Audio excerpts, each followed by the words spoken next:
Sa unang panahon, dili na nila ipangawas kay ikaulaw. Dili pa eskwelahon kay mo dayon kalubos ang anak, daw-daw mo na dito, ibuli lang dito sa eskwelahan, dili na lang ako mo ipa-eskwela. Diba? Yung anak, attitude sa parents. Pero dili siya dapat.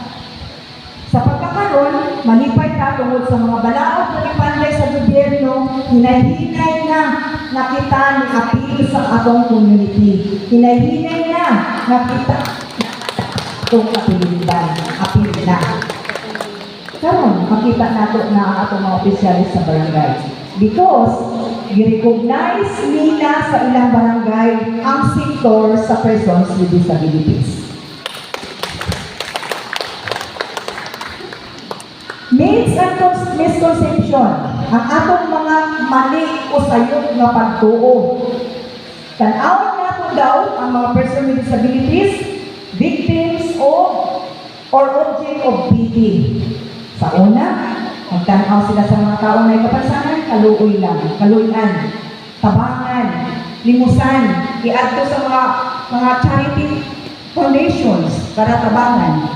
Burdens ng society or family. Di ba? Say, pagtanaw, burden sa society or sa pamilya. Ingnon pagod na special. Masugot ba mo ingnon mo nga special?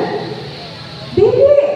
Ako dili ko musugot nga kamo tawagon nga special, ako dili. Because we are all special. Parihang ka special gibuhat sa Ginoo. Klaro? Naalam mo'y impairment, ako wala. But we are all special. We have the same equal rights. Parihang na katao. Naalam mo'y impairment. Klaro? Misconception. Sayop na pagtuo. Usahay ang pagtuo sa mga tao na ang disability ay contagious. Makatakod.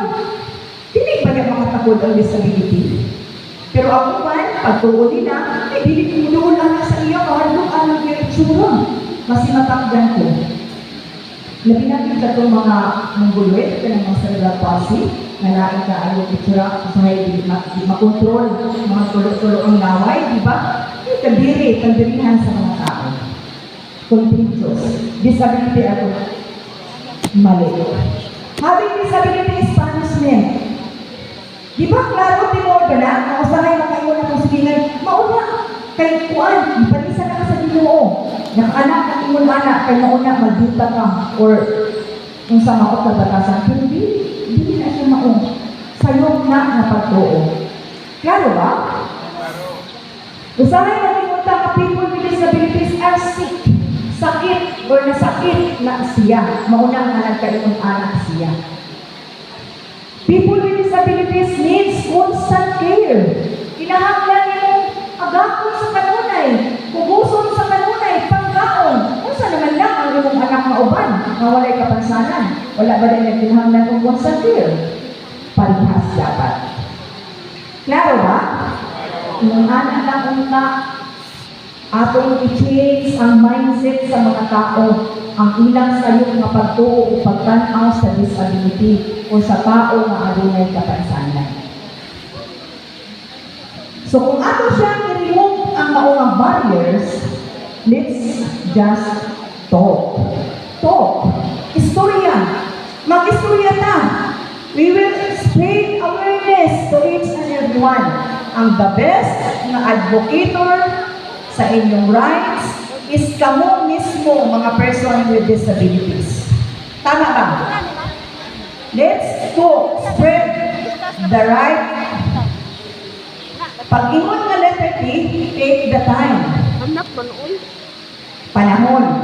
So, kamo, mga chapter president, federation president, maghinay-hinay na mo paghatag awareness raising sa inyong matag barangay para ang tibuok barangay ma-aware na ang person with disabilities adunay tagsa-tagsa kaabilidad, adunay mga talento o mahimo nga parte sa inyong barangay, contributor sa inyong barangay, dili lang kay ayudahan o tagaanan o maghulat o ayuda.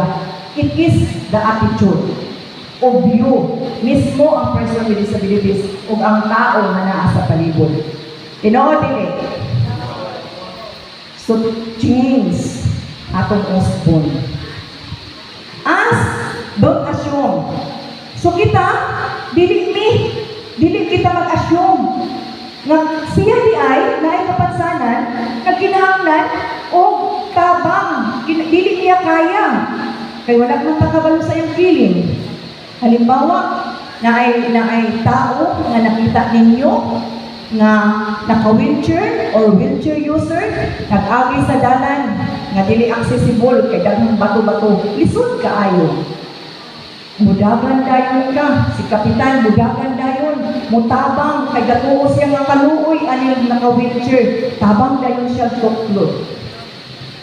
Pero wala pa kahibalo, sensitivity, wala pa kahibalo na ang feeling di ay sa katong tao nga naka-wheelchair nga adunay kapansanan na ulaw o naubos ang iyang gibati self-esteem kay ikaluyan siya nga sa iyang huna-huna kaya man nako nakadagan man gani kulikan dito sa pinakalayo nga ako ra nagtuklod sa akong wheelchair pinaagi sa iyang kamot. Do not assume. Kung mutabang ta sa mga person with disabilities, kinahanglan ask first.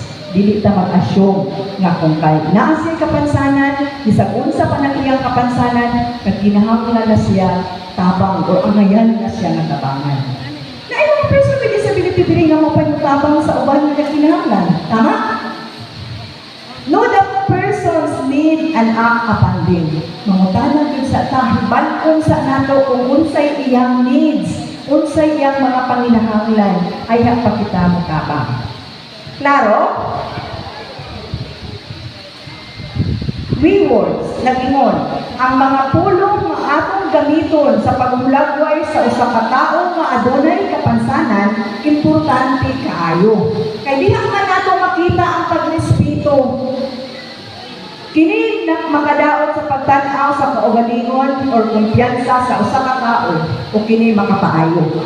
Kay kung ang atong tawagon siya sa iyang impairment o sa iyang kapansanan kay sa iyang pangalan, makadaot para sa iya.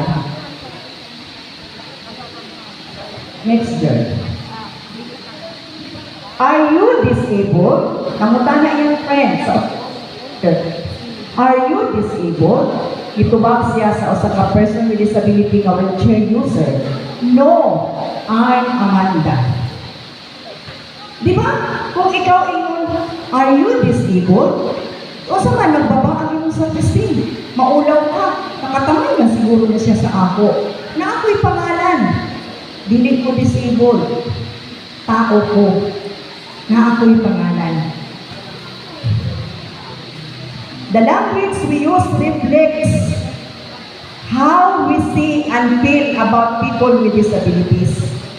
So ang atong paggamit sa pinulungan nagpakita kung unsaon nato o giunsa nato pagtan-aw ang pagbati sa mga taong adunay kapansanan.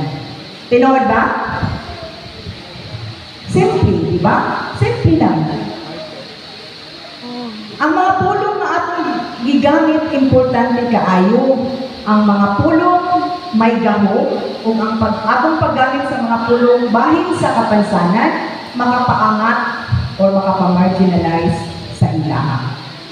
Makaubos sa ilaha. Importante nga gamiton ang respetado o person first nga lingwahe. Manalingon ko nga, tawagan siya sa iyang pangalan. Ayaw siya tawagan nga amang, kay naaman siya pangalan. Person first language. Nga naghatag o pagkagat